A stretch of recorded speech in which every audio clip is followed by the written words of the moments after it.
Hi, it's Dr. Scott Schreiber here with Minnesota Spine and Sport in Woodbury, Minnesota. I'm going to talk to you guys about ice versus heat. I get a lot of questions. When do I use it? Which one should I use? Which one's better? So I'm going to give you the science behind ice versus heat and the stages of healing, and so you guys can understand kind of what to use and what's your go-to and when should you use what. So initially after an injury, up to 72 hours, we're in this inflammatory phase of healing, which is a natural process, which is good, but that's where ice should be used because that inflammatory phase can or the inflammation in general can blow up. You can see these joints, and I'm sure we've all had them, where, like for example, my knee joint years ago for a high school football injury just blew up, beyond the natural motion. So, in an attempt for the body to splint it. However, that's not good. So that's where the ice would be very beneficial. And ice, again, you want to use it for about 20 minutes at a time and allow a half hour in between each application. If you use it anymore, it actually has a reverse reaction. So ice will constrict capillaries, slowing down blood flow, again, and thus preventing that inflammatory response. Ice is also numbing, so you get that, which helps decrease pain in general. So again, you want to use it for 20 minutes on and then a half hour off of the area. When I say ice, I mean ice. Ice cubes are fine. You can use a paper bag. You put them in not a paper bag, a plastic bag, and even like frozen peas or something like that could also work. The issue is these cooling sprays, which are great for pain reduction and things like that, but they're not ice. Just make sure we differentiate them.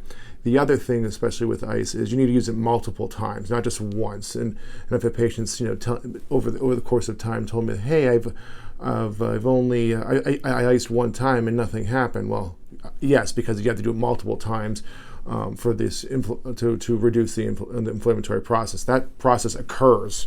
We can't stop that process, but we can slow it down, or we can prevent inflammation from getting worse in certain areas. Now, after that 72-hour period, that's when you would switch over to heat. And again, same rules apply. 20 minutes on, half hour off. You can, again, we use moist heat here in the clinic. You can use take a hand towel, microwave it, and throw that over top. You can use that over the area. That's an easy way. Heating pads, again, but only 20 minutes on, a half hour off. I routinely get patients saying, "Oh, I slept with the heating pad." Well, now you've made it worse because you just opened up those capillaries and all that inflammation is coming in. They'll go, "Oh, but it feels good." Well, for the moment, yes, you're going to have that soothing heat. Everyone loves that, but the problem is it's not just necessarily the immediate term; it's the long term, where now you've just brought all this inflammation to the area. There's studies shown that if you put heat on after an injury, it actually will prolong the whole recovery process as well too. So ice for sure. Some patients after treatments they'll get sore.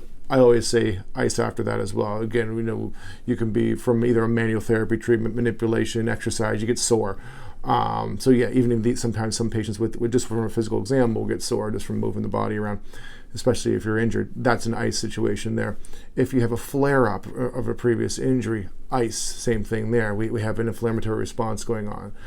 Then again, same rules apply. After 72 hours, you switch over and then you go to heat. If you have one or the other, I always say ice versus heat because you don't want to bring on inflammation. You want to reduce inflammation. And if you're in a pickle or whatever, definitely go with ice. So if you have any questions, feel free to reach out. Ice, like I said, is my modality of choice when it comes to this stuff. I gave you a little bit of the science. So if you have any other questions, feel free to reach out. Social media, website, phone calls, whatever you want. Talk to you soon. Bye.